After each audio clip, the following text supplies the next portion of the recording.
Hello students, welcome to my class, Sopal Pal classes. Today we will discuss refraction at spherical refracting surface of class 12 physics from optics. So first we have to know the spherical refracting surface. First we discuss refracting surface. See this one, here this is the spherical refracting surface. So first, what is refracting surface? The surface which separates the two media of different refractive indices is called refracting surface. As this surface, if the surface is spherical or if it is a part of a sphere, then this is called spherical refracting surface. So there are two types of refracting surface. One is concave, another is convex. See this one. Here the surface, if the surface is concave towards the rarer medium, then it is called concave refracting surface. And in this case, if the surface is convex towards the rarer medium, then this is called convex refracting surface. Here we have to know some terms.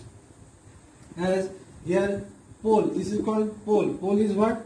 The midpoint of the surface is called pole. Now, as it is a part of a sphere, so it has center. So the line joining the center and pole is called principal axis. Here in this case, this is principal axis, and the distance between pole to center, this is the radius of curvature. Here it is radius of curvature. One more important thing, that is aperture. Aperture is the effective diameter of the spherical refracting surface which is exposed to the incident light. In this figure, the vertical distance between A and B is the aperture. Here in this figure, this is the aperture. Now we will take the reflection at spherical surface. So here different cases are there. So we take one case, that is convex spherical surface when object is in rarer medium and the image is formed, that is real. See this figure here, in this case convex surface, and the object is in the rarer medium and this is denser medium, and the image is formed, that is real. In this case you have to find the relation among u, v, r, mu1 and mu2. So before to find out the relation, we have to take some assumption. These assumptions are that here, see this one, this is the incident ray, this is the principal axis. So first we see how to form the image. Here we take the object, point object. From this object, two rays are taking. One ray is passing through the principal axis, it will move straight, and another ray taking in this way. So as the ray is moving from rarer to denser medium, and in this case this is the what? Normal. So it moves towards the center, moves towards the normal. That's why it will move in this way, and ultimately these two rays meet each other at this point. So this is the image. Okay, so we have to take the assumption. These assumptions are that here in this case the aperture is very small, number one. Number two, these angles, this is alpha. Alpha is the angle between incident ray and principal axis. Beta is the angle between refracted ray and principal axis. Gamma is the angle between normal and principal axis. So these angles are very small. And here the sign convention. Sign convention, you know that this is what? Object distance. This is image distance. So this is u and this is b, and this is the radius of curvature r. Okay. Now sign convention is that we have to measure everything from pole. So when you measure anything from pole, then if that distance is opposite to the direction of light, then that is what? Negative.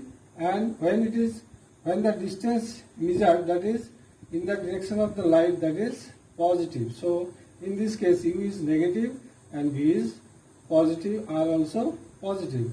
Another way to remember how to get the sign convention, here according to me, if we take this as number line. According to number line, what this is, if it is 0, then this side negative, this side positive. So here also pole, this one is taken as 0, so this side is negative, this side is positive. In this way, if we get the sign convention, then it would be better.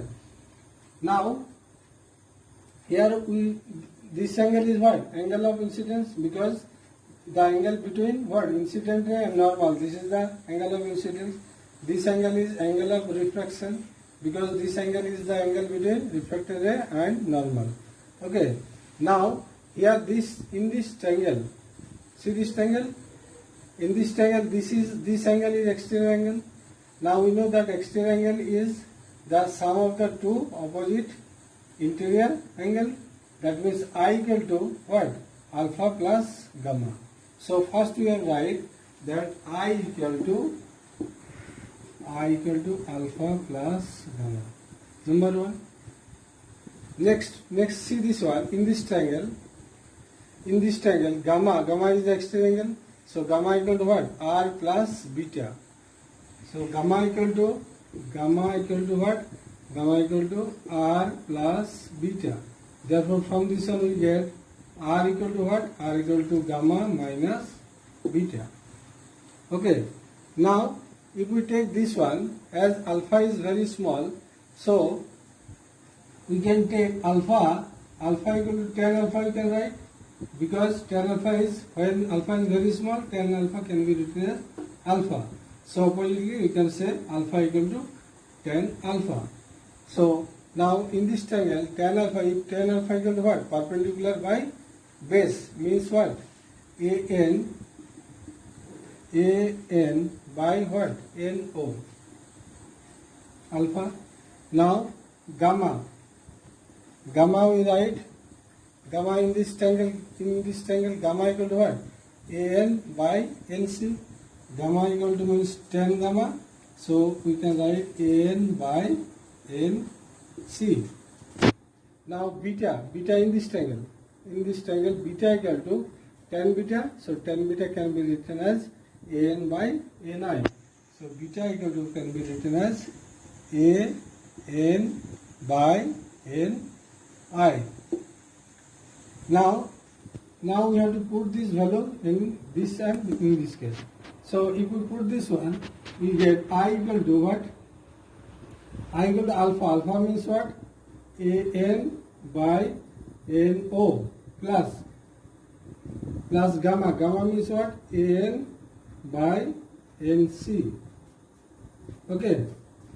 Now R equal to here we have to put gamma. Gamma equal to what? AN by NC. AN by NC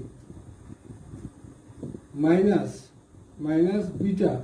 Beta equal to what? AN by. Okay. Now one more thing, that as we have assumed that the aperture is very small, so in this case P and N are very close to each other. So in this case we can write this AN by NO. As these two are very close to each other, so in place of NO we can write PO.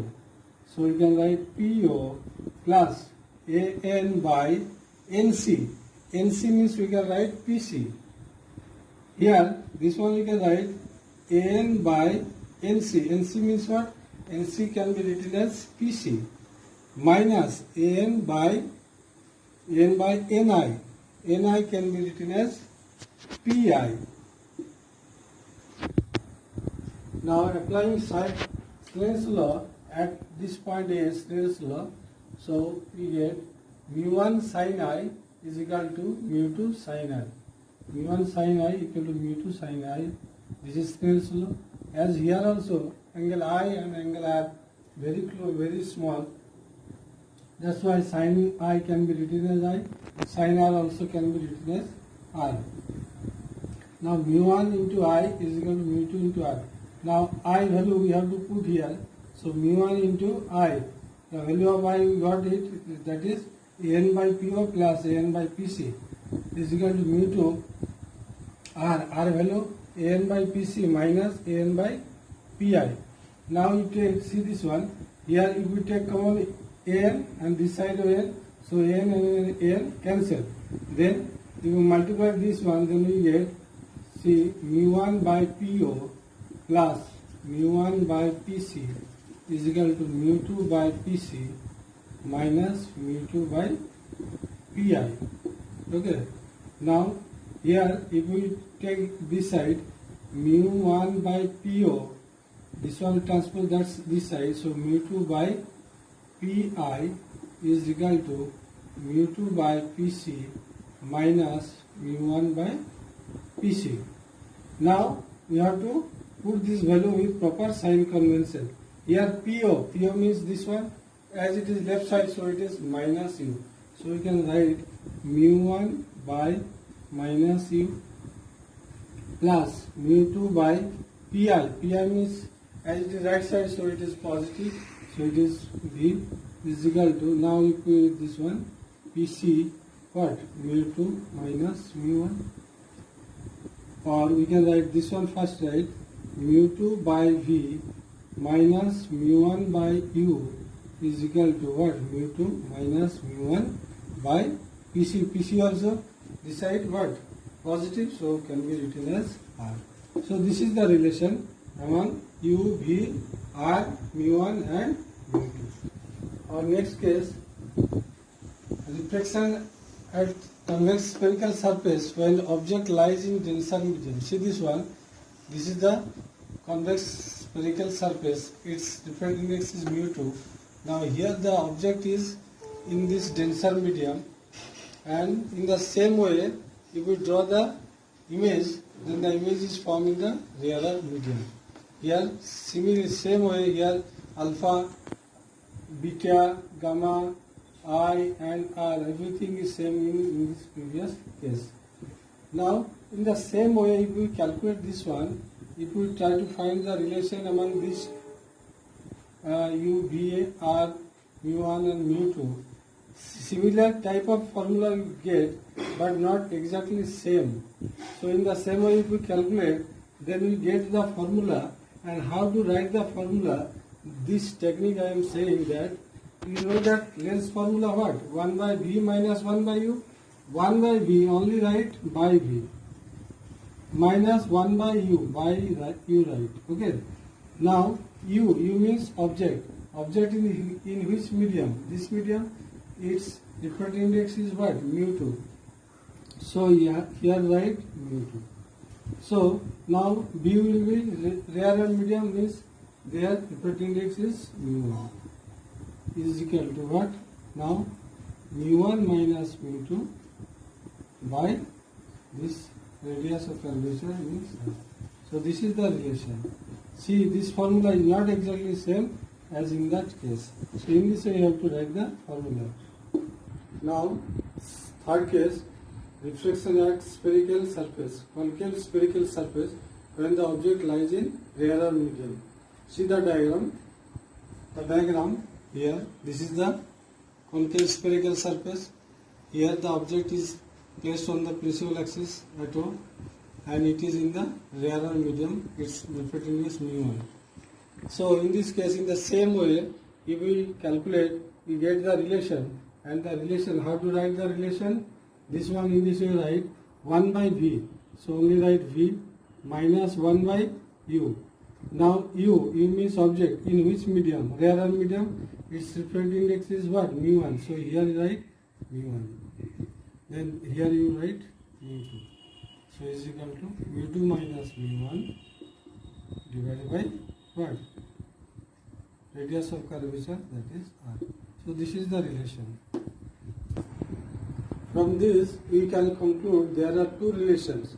One relation is that when the object lies in rarer medium, in this case, what will be the relation? First in this write 1 by v. So by v write minus by u write. U in the rarer medium, so that means their refractive index mu1. So here it will be mu2. Now it is what? mu2 minus mu1 by r. This case.